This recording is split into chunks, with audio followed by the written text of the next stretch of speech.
If you solve every single problem for your people, you have just trained them to need you. You've just trained them to come to you every time they have a problem. Welcome to Success Unleashed, Beyond the Job Site, the only podcast created to help contractors win in business and in life. And now your host, Garrett Bake. Welcome back to the Success Unleashed podcast. We are privileged today to have what I would consider, in this short period of time, a good friend of mine, Spencer Horn. I'll introduce him here in a second. But I will tell you that there are very few people that I've come across in my short time here in life, we'll call it 46 years of life, that I believe can capture the attention of an audience and then get them to take action on something, right? There's a lot of people who I call motivational speakers, and they're rah-rah, and they make you feel good and warm and fuzzy on the inside. But then when you leave the room, you don't leave with anything tangible. And that's very difficult, right? And I've experienced those things a lot of times before. But there's very few people that can take that same energy and feeling and emotion and then translate it into something tangible. Now, I'll explain why I said that about him. It wasn't just because I'm kissing his butt, but I'm gonna attempt to condense his bio. So he sent me I'm like, hey, send me a short bio, and I think it was 4.5 paragraphs long. So I'm not gonna read the whole thing, but I will tell you this about Spencer. I have personally seen him speak. He's an amazing speaker, not just from what it is that he talks about, but also how he presents his information. He's got, what do we say, 32 plus years now as an executive, so a CEO of his company. And you've been working with contractors for how long? Probably 15 years. 15 years. So he's worked with contractors for 15 years. Anything from, the small guy just starting off to, 8-figure businesses and organizations. He's a speaker. He runs a local speaking association. I'm literally looking at the notes now. He used to work for IMAX. Those are big IMAX theaters everybody loves. He used to work for IMAX. He's worked with National Geographic, Radio City Productions, Disney Films, ton of experience. He's got a book that's coming out. Yes. Lead with Impact, which I'm going to highly recommend you get. Let me know when that comes out. I'll for sure get it. He's got a bachelor's degree. He's got a master's degree. He's a speaking expert. Like, we could just sit here for days, right? But I'd like to introduce my guest for today. Without further ado, Spencer Horn. Garrett, thank you very much. Good to be with you, and thank you for those kind words. And I feel the same about you. I get to hear you speak in a setting that you and I see each other once in a while in, and so impressed with how you create engagement with your audience. So I'm grateful that you noticed that. It's not easy to do. It doesn't come automatically. Yeah. I thought you were going to say it's because I bring donuts. No, it is not because you bring donuts. It's because you're real. And I think that's one of the things that your clients and the people who listen to this probably appreciate about you. I do. Thank you. Appreciate that. Well, I want to get into it. And sometimes people are scratching their head at the beginning of an episode going, why is this person on here? Now, we haven't established ourselves like Joe Rogan where, I can bring on anyone and you're just like, hey, we're just going to roll with it because who knows where Joe's going to go. He's probably going to talk about aliens, government conspiracy or MMA. We could do that. Which we probably could as well. But really what I want to talk about is your experience as a business owner, your experience as a leader who's worked with contractors. And really, I want to dive into this idea of leadership. This morning I was talking to a group of contractors, and there's the similar frustrations, which right? I don't have enough leads. I can't close enough deals. I can't manage my crews. I don't have enough money, right? And there's all these complaints. And it all, to me, boils down to one thing, and I'd love to hear your take on this. As a business owner, whether you're a contractor or not, but specifically contractors, your business will only grow to your capacity to lead. Now, what are your thoughts on that? It's funny you say that's the exact same thing. You get to work on your business, not just in the business. And for me, if you're the leader of that organization, that means you. You start with you, and starting with how you think, how you look at problems, how you look at challenges. It changes everything about how you run the business. And as you're growing, you can't do it alone. You have to do it with and through people. And that means they need to be willing to follow you. And how does that happen? It happens when people trust you. People have a lot of options today, and they want to work with somebody that they feel like is going to give them the best option in life for opportunities for themselves to grow. People are in it for themselves typically, right? To start working for somebody else, they're trading their time for money. And so why are they going to do that? Just to get abused? To make a couple dollars an hour? They're going to want to do that with somebody that they think has integrity, that they trust, that is willing to invest in their future. And that takes somebody who's willing to look outward and not just at themselves and their own business. And so leadership is a function in building trust. That's such an interesting point, right? Trust. Because when you think about being a business owner, that's not what you're thinking about. You're thinking about making money. Talk about trust. Like, why is building trust, I think not just internally, but externally, but why is building trust so important? Well, money's the last thing that comes. And you think if you're just focusing on money, you've inverted the pyramid of success, if you will. Instead of creating a foundation of relationships, you are just focusing on how can I make a buck. And so that becomes, I can do anything and everybody's expendable because I am just going out for me. But if you start the business with a solid foundation of relationships where you care about the people you work with, they are going to work so much harder for you, Garrett.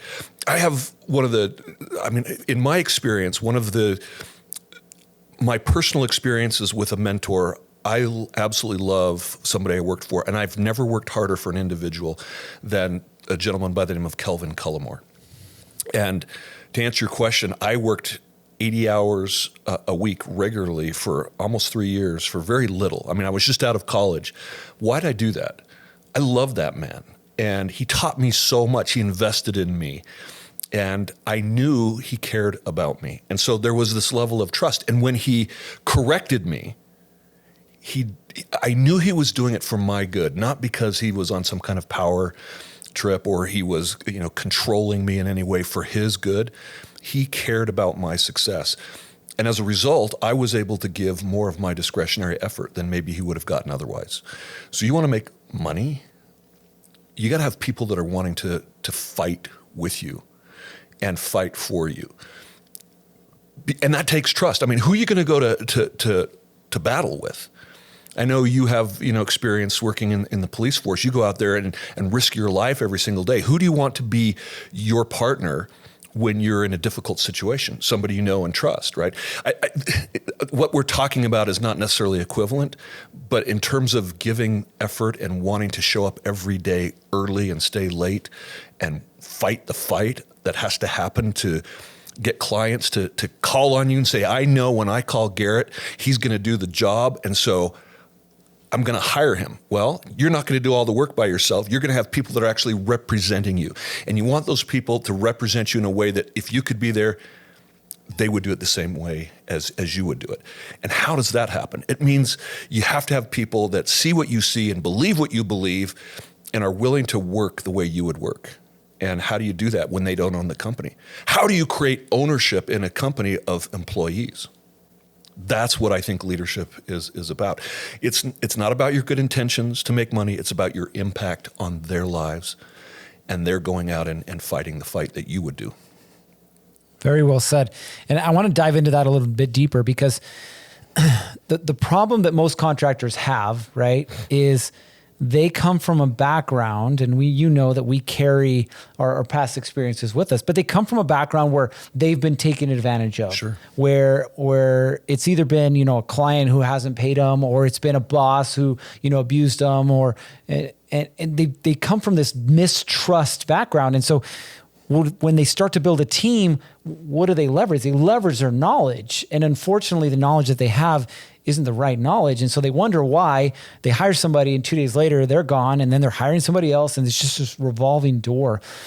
As a business owner, if you've dealt with that and you can identify as that being like the issue that you're dealing with, how is it that you overcome that? Great question, Garrett. You're right. You bring your baggage to the show, and you're recruiting people based on who you are, not who you need to be. In other words, you're wanting people to go out and fight the fight that I just, gave you my little spiel on, and that's not who you're attracting. So that's why I say you have to start with you. What is it that you value as a human being? And a lot of times people don't do that work, Garrett, because they think, well, I just got to go out and start putting the shovel in the ground and start working because I've got to make money now. When I started my business 9 years ago, I started with zero capital. I mean, I had no money in the bank. How do you get going in an environment like that? Well, I had to create a plan, but I also wanted to create a vision of what it is that I wanted to create. Who did I want to work with? What are the kind of clients that I want to have? And I created all these criteria before I just went out and started to find any clients. Why? Because if you're not intentional about how you want to build a business, then it will just happen completely based on what your thought processes before. And that's really dangerous. So get intentional about the business that you want to create. Who do you want to work with? I mean, employees and clients. The number one problem I see in construction, which we're talking around, which we haven't talked about, is finding quality employees. I have clients all over the country, millions of dollars, and small contractors that I work with. Some of them are very large, but I'll give you an example, Garrett. One company builds bridges in Florida. They're based in Miami. And who's their competition for employees? It's the grocery store. I mean, would you rather work outside in 90 to 100 degree weather with how much percentage humidity, bending over, tying rods, together? They call them rod busters, right? For the concrete that they have to build in the bridges. It's back-breaking work. And so they're trying to find robots to do this work. They cannot find enough people that are willing to go out and break their bodies. They'd rather go work in an air-conditioned grocery store for $18 an hour. So that's who they're competing with. You know who Mike Rowe is? Yeah. He just came, Dirty Jobs guy, just came back online January before last. His first show back was my client, talking about how tough this work is. You're in an environment where people are doing physical labor. And it's more than that. It's mental. It is a mental job. It is a physical job. And people right now, who are they going to do that for? Someone that they don't trust? Somebody that doesn't trust them? Somebody that doesn't give them an opportunity? So if you're not trusting your people right out of the gate, they're going to look for another opportunity. And they have every reason to do so. Yeah, that's so true. And I want to kind of carry on that conversation. When we talk to contractors about leadership, which I know for you is pretty much the same, we talk about, what's your job? Well, number one is the vision, which you talked about. Like, when you started your business, where am I going? That's right. Right? What's the direction? What do I want it to look like? Exactly. What do I want to look like? Who do I want to work with? That kind of thing. The second thing is the culture, which you're kind of speaking to a little bit now. And the third is the resources, right? What resources do we need to get the thing done? But I want to hone in on culture. Because this is like the space that I believe that most contractors struggle in, right? They're just like, well, I'm paying you, so go do the job that I'm paying you for, which is exactly what you said. It's like, well, I can work at Starbucks or McDonald's and make the same or more than working with you. I'm out of here. Right. How important is culture inside of leadership? Absolutely indispensable. So I was talking about values as well. So part of the culture comes from what you value as a leader. And you have to define that, because you're hiring and firing, all of that comes from your values. And so what kind of culture do you want to create? So I have a client here in Utah that is a commercial landscaper. And this CEO has created a culture of, he started as a small company, and now he's getting to, they're about 20 million, have 5 different companies within that. So that's not a small landscaper. I mean, it's not a huge company. But most of his executive team has been with him for over 10 years. They love working for him. Why? Because of the culture, because he invests. I get a call from him the other day and say, listen, I just had a conversation with one of my senior project managers, and he's got a direct report that is wanting to get to the next level, wants a raise. And so we need to give him more responsibilities. And he's going to start with coaching with you. And I want you to coach him and help him get to where he needs to be so that he can take on more responsibility with our company so we can pay him more. That's coming from the CEO. Spending time, not with his direct report, but with his direct report's direct report. That's how much he cares about his people. They would do anything for him because he is so invested in developing them as humans. He has people that have left him for more money, and they always come back, even if they don't make more, because they know they can trust him. They know that he's going to give them the best opportunity that he can, and he's going to do everything he can to help them with their own personal lives. And people come to you with lives. They have children that have addictions and healthcare issues. Do you care about them? Do you know what those problems are? They're not just machines that you're paying, trading time for dollars. You have to know why they sometimes are struggling to show up and have their head in the game. Do you know that as a leader? And are you plugged into what they need so that when they have those personal issues that come up, they're able to fight through them and then bring their best to you every single day? That only comes from culture. I love that. And it kind of ties into this concept that we teach, that businesses don't have problems. Businesses have people and their problems, right? Right. And we talk a lot about leadership already, but it's really your employees as well, right? And it's like you might have a problem at home with money or with your spouse or with your Every kids. single one of them do. Yeah. Every single one of them do. Anyone who's listening to this, I guarantee you're dealing with personal problems right now. And every single person who works for you is dealing with those similar problems. So let me ask you then, how, as a leader of the organization, do you address and overcome those issues? Their personal issues? Yeah. Yeah. That's a great question. One of those ways is you make time for the individual.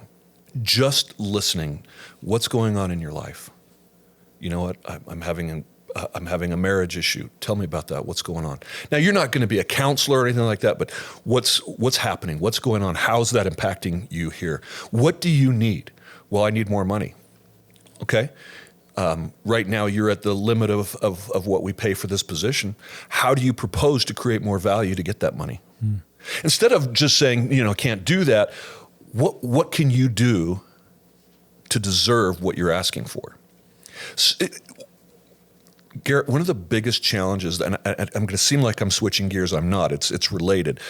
One of the biggest challenges that leaders have is they don't know how to create accountability.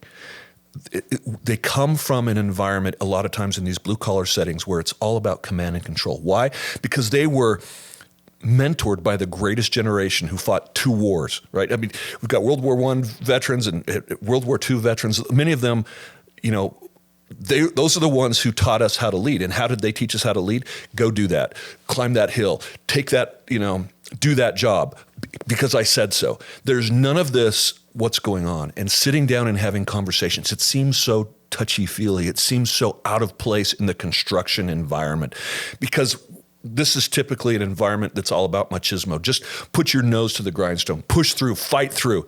That's what we do in this business. But then people's lives are in tatters and shattered, and they don't show up, and you wonder why. So instead of telling them how to fix their lives, ask them how do they want to fix their lives. Instead of telling them what they need to do on their job, ask them, first of all, sit them down and say, here's what I see happening in your role as project manager or supervisor, superintendent, whatever you're doing. Here's the impact that it's creating. And here's why that's a problem for you and for our organization. What are you going to do about that? Throw it back at them. So they bring you a problem, say, what do you want to do with that?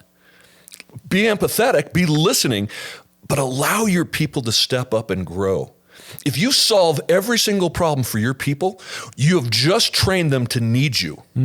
You've just trained them to come to you every time they have a problem. So let me give you an example. I have a steel erector in Pennsylvania, and one of the senior directors, who's a co-owner of the company, is completely overwhelmed, Garrett.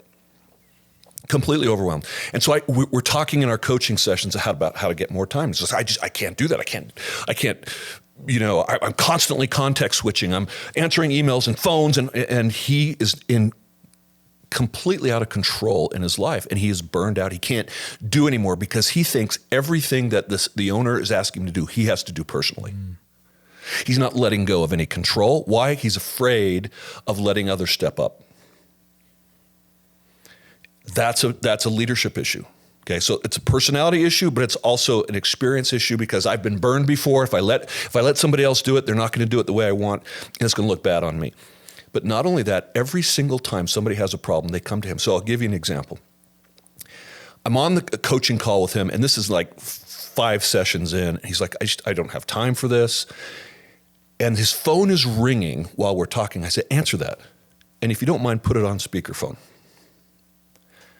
It's one of his project managers on a site at an airport where they're building a structure, where the FAA has given them regulations about raising their crane and notifying the tower for incoming and outgoing aircraft, right? And this project manager calls this senior executive, hey, what do you want me to do about that? And he answers the question. And as soon as we get off the phone, I said, you just showed me the document that has every single thing that he just asked you in that document. What did you do by responding and giving him the answer that he could find on his own? You just trained him. Whenever he has a doubt, whenever he has a problem, he calls you. So mostly people in this field are completely overwhelmed because they don't understand why. You are creating the problem day in and day out. Your culture is you've got to hold on to everything because you started this business by yourself, or maybe you were working for somebody else, and so you think you can just get everybody else to do what you do. No, you've got to get to a place where you empower people to make decisions and to do the work you need them to do. And most people don't know how to do that in this field. That's so true. So true. Sorry, that was a little long. No. You're right? Because you look at, the growth cycle of a company and there's these certain like glass ceilings that they hit. And the first glass ceiling always has to do with the first step of letting go. You can't grow past your capability to lead. Yep. And I think you said that already. Yep. So it's really interesting. Now, I want to ask you a follow-up question to that. One of the things that we teach these business owners to do is to create a clear expectation of roles and responsibilities, but back that up with a minimum quarterly meetings talking about, hey, this is what we expected you to do. Here's what you committed to doing. How did you do? And I want to tie that into what you were talking about when an employee has an issue or whatnot.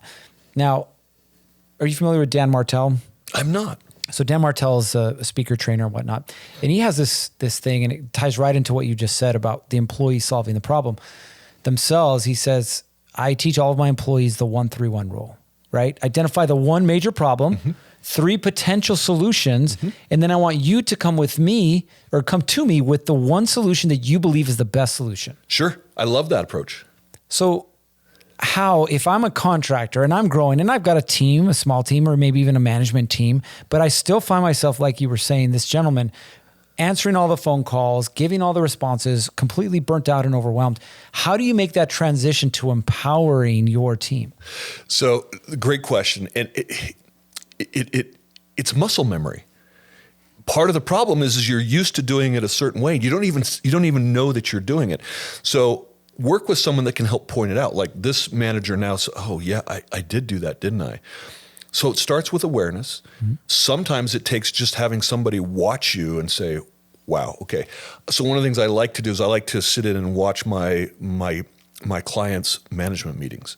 Not to interrupt or anything like that, but I'll take notes and then we'll have a conversation afterwards. But in this case, when he answered that question, I asked him, so what could you do differently since he had that information? Don't give him the answer, even if you're coaching them, because that's not coaching. That's consulting. That's telling. Now, sometimes they don't get it, so you have to say, all right, I'm taking off my coaching hat. And the answer for this in this scenario was, hey, Garrett, you have that document from the FAA, is that right? Why don't you go ahead and take a look at that and call me back as soon as you have taken a look at that and you tell me what you think you ought to do. Doesn't mean you're not going to have time for your people, but what you're going to do is when you do the 1-3-1 system that you were talking about, you're actually training your people to think critically. which is what we need as leaders. We cannot be the one that has all the answers. You'll never know everything that your people who are on the ground doing the job know. You will be removed from that. So if you're familiar with the case method of study in college, you take cases and you discuss them. So the 1-3-1 works very much like that. So you have a problem, you have 3 potential solutions and your favorite, then come to me. And we'll talk about it. And I'm not going to tell you all the answers. I'm going to say, okay, if you go with your solution, what are the potential rewards? And what are the potential risks? And if they don't have an answer, say, listen, I want you to do a little more work and then come back to me. And some of you are listening and I just don't have time to have those conversations. Really? Transition, I'm not talking about doing that every single time, but spend an extra 10, 15 minutes a day having conversations like that. And what will happen is that you'll have fewer people come to you with problems. Okay, an example of this. I have an HR guy who works for the construction company, and everybody's coming to him with their problems. And hey, I need a new vest, or I need a raise. And he's like, after we were talking, he starts to, instead of answer their questions and feel frustrated, he says, have you talked to your supervisor? And it's something as simple as that. Instead of coming to me, have you had a chance to talk to your supervisor? And now people are not coming to him. They're only when they're legitimate cases. And he's so much happier. It's something just so simple, Garrett, as instead of solving the problem, just say, what would you do? Okay. Let's talk about how that's going to work out. And even if it's good, you're not just going to say, hey, that's the right answer. It is, let's talk about that. Because you are teaching, always teaching. If you're not training your people constantly, you're setting yourself up for failure. And it is the job of leadership to teach and train and mentor. This is not something that you do as a luxury. It is a necessity. And you have to start with that mentality. If you start with the mentality as I don't have time for that, then you've already lost. That's why I say, mindset is so important. Instead of complaining, or bitching is not a swear word, that's an adjective. If you're bitching about the problems, you're coming to it with the wrong attitude, because I just want to solve it and get you out of my face. Instead, think of it as, this is an incredible teaching opportunity. Tell me how you would handle it. And why would you do it that way? And what happens is pretty soon your people say, wow, Garrett trusts me. He's asking my opinion. How does that make them feel about them? It's not that you're trying not to do the work. You're actually spending more time this way, initially. So I'll give you a scenario. How many kids do you have? I know you have a few. 3. 3. Do they clean their own rooms? They do. When did that start? When did you start teaching them that? Ooh, when they were young. It was probably easier for you to do that for them when they were young. 100%. Yeah. In the beginning, it's going to take more time. What I'm talking about is going to take more time, because you're having to show them, this is how we do it. This is what it looks like to have the bed made, right? And after a time, they're going to do it that you don't have to micromanage anymore, and you will gain more time. So where do you find, say, an extra 30 minutes in your day? Wouldn't that be a great luxury? If you could take 30 minutes from answering everybody's questions and solving all their problems, what happens, Garrett, is most managers are doing their people's work for them, and then they're frustrated with their direct reports. If you could instead take that 30 minutes where you're doing their work and give it back to them, you now have 30 minutes to listen. Get really good at asking open-ended questions, something most construction leaders struggle with. Yeah. So true. Very well said. And it brings up a couple of thoughts. I talked about this the other day, which is, CEO's job is to build people that are better than they are. Yeah. Not to do what they want them to do. And it's a lot of what you were talking about, right? Open-ended questions, empowering, making them step up. And it reminds me a lot, while you were talking, I was thinking about this. I was like, why are sales-focused organizations so much more productive than other organizations? Well, it's because what do they do every single day? they practice and they train and they empower their people. And what's the objection? And what would you do in this scenario? And they're role playing. Exactly. Every single day. And that's why they're so successful. And it brings me back to another question, which is, okay, you're senior management or you're the owner and you're scared of this person rising up and maybe even replacing you or possibly even leaving with the knowledge and the skill set that you've empowered them with. And I know you brought up your client that's a landscaper. What would you say to the owner that's thinking that? Yeah, great question. And I see that there is fear that I'm training my competition. What happens if you hold on to that and they stay and you continually are running in sand because you're putting so much energy into helping them do the work? The alternative for me is so much better.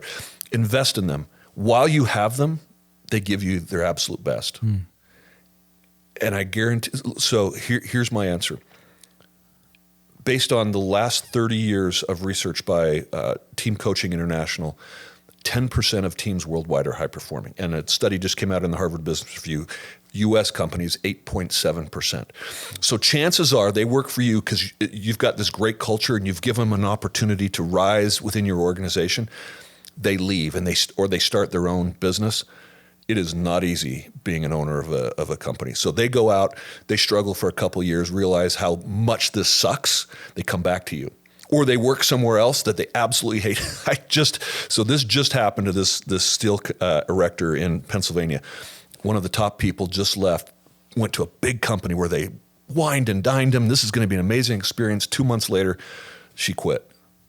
It was the worst experience ever. It was all smoke and mirrors. And what I'm saying is there really are few companies out there that do it right.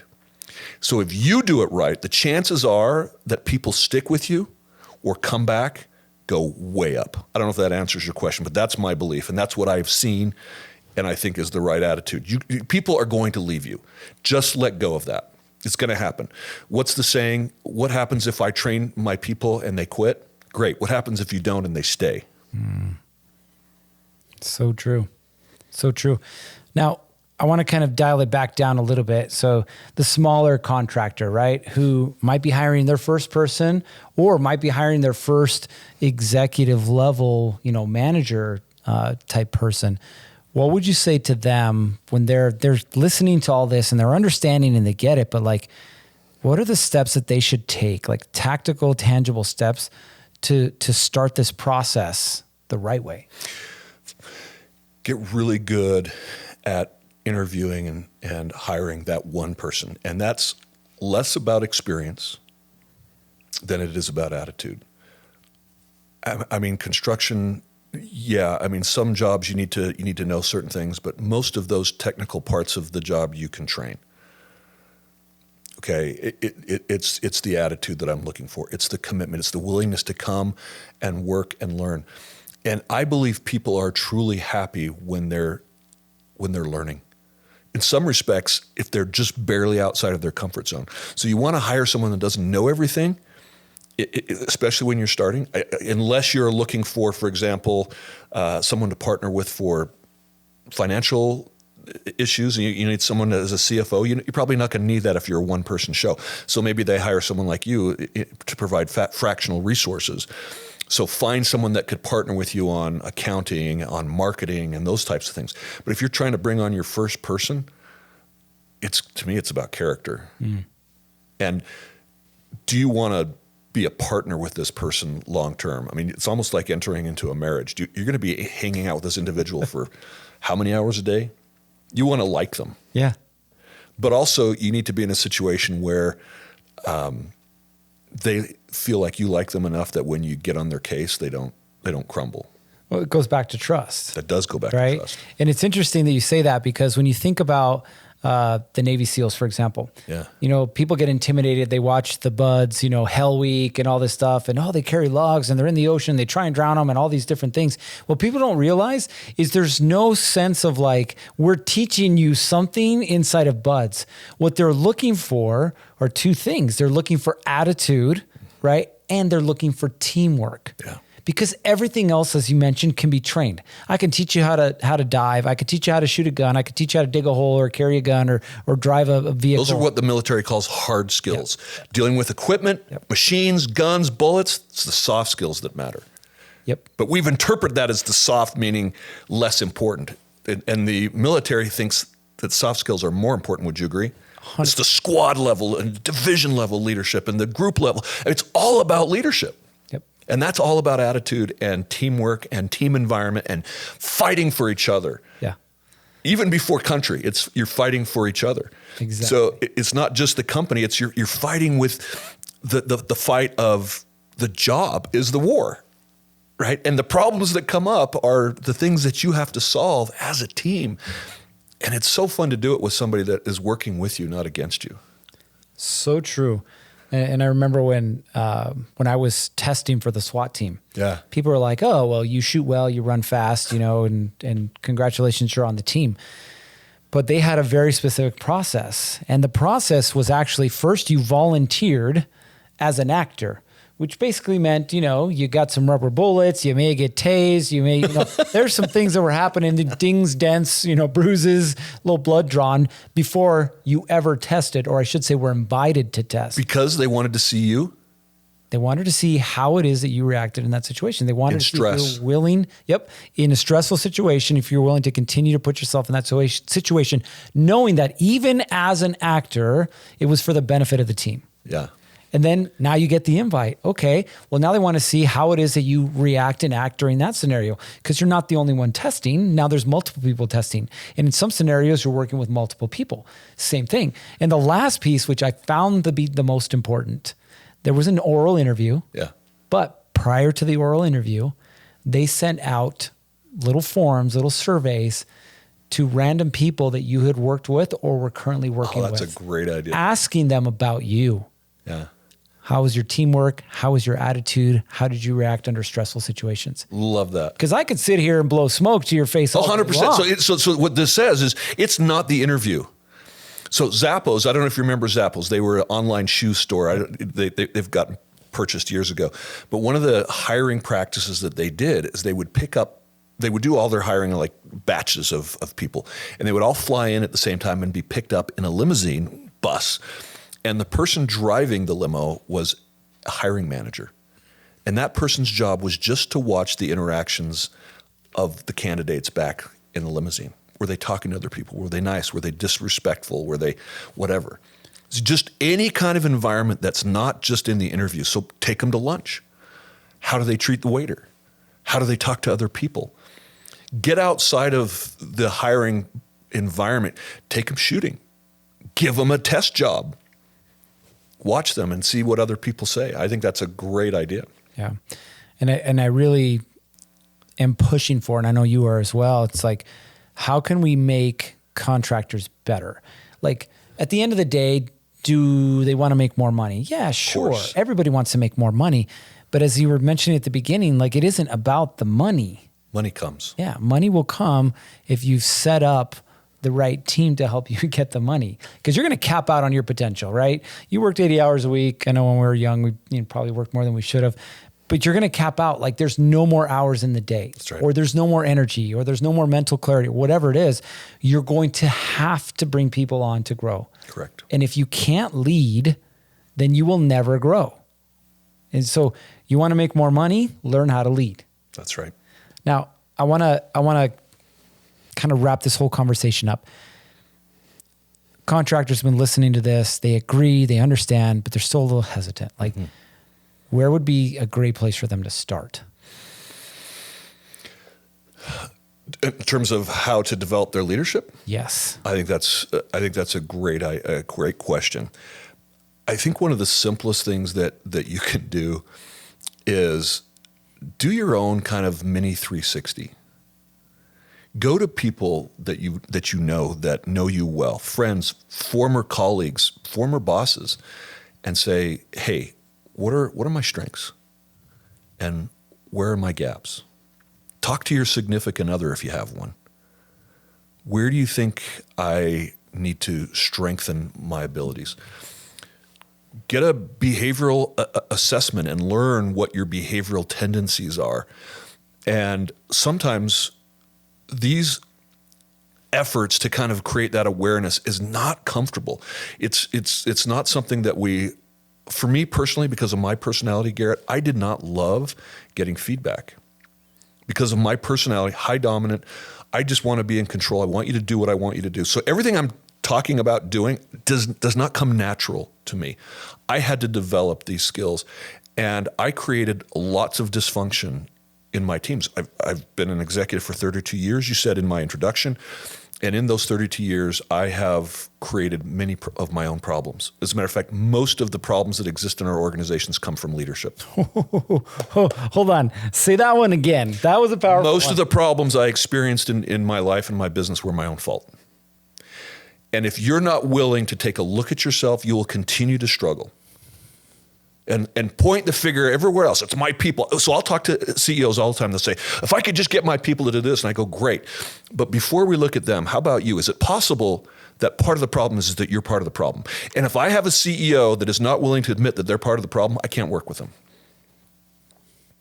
So get a 360. You don't have to hire a company to do that. Just do that with, hey, listen, I want honest feedback. What are my strengths? Where do I suck? Just give it to me. Get a behavioral assessment. What are my behavioral strengths? What are my blind spots that I'm missing? I do that with leaders all the time. And in minutes, we can say, based on your profile, this is probably happening in your life. And most people are like, how do you know that? I feel like you just went through my underwear drawer. And this is what I do. I'm a behavioralist. I'm a relationist. And so I help people build trust by knowing their strengths and their weaknesses, where they break trust. And once you start with that awareness, Garrett, then you can begin to make small shifts. And it doesn't have to be a major change in your personality and your behavior. Little things can leverage into big outcomes. And so often we think, I have all these huge goals. I need to make these huge changes. No, start small incremental changes daily, weekly, and they start to have a compounding effect that will really make an amazing impact in your business and your ability to be successful. So true. And it reminds me of, the definition of insanity, right? Doing the same thing over and over again, expecting different results. Yeah. If your business isn't growing, then it's probably time to look in the mirror. Mm-hmm. And as you said, do a 360, do an assessment, like ask people for honest feedback. And if you have the right people around you, they'll give it to you straight. Right. And it's funny because going back to my days on the SWAT team, we would do the same thing. After every mission, whether we were apprehending a fugitive or doing a search warrant for drugs or whatever, at the end, we would all circle around and we would talk about what did we do, our role, what went well, what didn't go well. And then anybody else in the group had an opportunity to provide their feedback. And at first, I'm telling you, it was the hardest thing. Painful, isn't it? Yeah. When somebody calls you out, hey, when we went in that door, I went right. You were supposed to go left to cover my backside, and you didn't. And you know what a high-performing team does? The person on the high-performing team says, you know what, you're right. Mm-hmm. I'll do better next time, instead of being defensive. Exactly. Do you know who Napoleon Hill is, right? Wrote Yes. Think and Grow Rich. Yeah. One of the things that he said that you just mentioned is create a kitchen cabinet. People that you trust that will tell you straight where you're messing up and where you're doing a great job. It's not how we're doing a good job, though. We all want to hear that. I know I do. I want to be patted on the back. I have an ego that I want people to tell me that I'm doing a great job. But that's not how I grow. It's when I went in that door and went the wrong way that I learn the most, when somebody tells me. And that's hard for me. Yep. But that is where, as you mentioned, growth occurs. That's where the growth is. So I want to kind of wrap this thing up, and we always ask every guest the same question. So you're starting over. No business, right? No money. Okay, you have a house and an office, but you're starting over, right? From day one. You have $1,000 and it's day one. What are you doing? I feel like I've done this.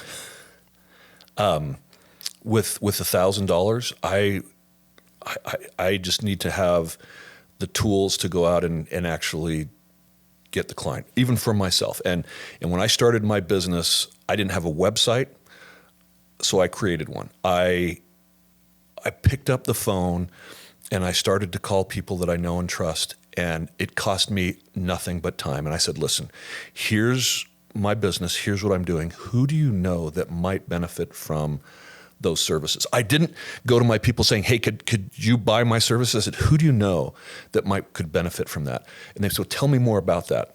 So for me, it is whatever I needed to do to start getting on the phone and generate leads for my business. So whatever the $1,000 that can get you in front of the most people the quickest. It's not buying ads. It's not passive stuff. It's what I can do to get on the phone. So that meant I needed a cell phone. I needed just a pad of paper that I could list everybody that I knew on. That means I needed a website where people could find me. I need to have LinkedIn, which is free. I mean, for $1,000, it's just the tools that I need to actually do the first job so that I can do the second job. That's it. I love it. I love it. Back to the I don't know if but that's what I did. That's it. That's the fundamentals. Yeah. Back to the basics. Yep. Well, Spencer, I appreciate you being here today and sharing your insight and your wisdom with our audience, with the people that are watching today. Now, if somebody has more questions around specifically, leadership, and I know I've heard you speak about different leadership styles and ways to overcome those, how could somebody get a hold of you? I love LinkedIn. Just, reach out to me, Spencer Horn, on LinkedIn. My website is Altium Leadership. That's ALTIUM leadership.com. Beautiful. But LinkedIn is great. Just message me there. There you go. There you go. All right. Again, listen, we went over a lot that has to do with leadership today. But what I want you to understand is exactly what Spencer said there at the end. It all comes down to the fundamentals, right? If you're unsure of where it is that your business is at right now when it comes to your leadership, ask. Be willing to ask your people, but be willing to accept the criticism that comes your way. Because I'll tell you right now, you will not get any better if it goes in one ear and out the other, if you're unwilling to listen to any criticism. But the only way that you're going to build a team is, one, you have to become a better leader. And two, as Spencer said, you have to be willing to listen to your people, but empower them to find solutions to their problems and empower them to rise up and become the next generation of leaders for your company. All right. That's all we got for you. You know what time it is. It's time to get after it. 3, 2, 1. Off you go. Thanks for listening to the Success Unleashed podcast. Before we go, show some love for your favorite podcast by liking, subscribing, and leaving us a review. Until we see you again, it's time to get after it. 3, 2, 1. Off you go.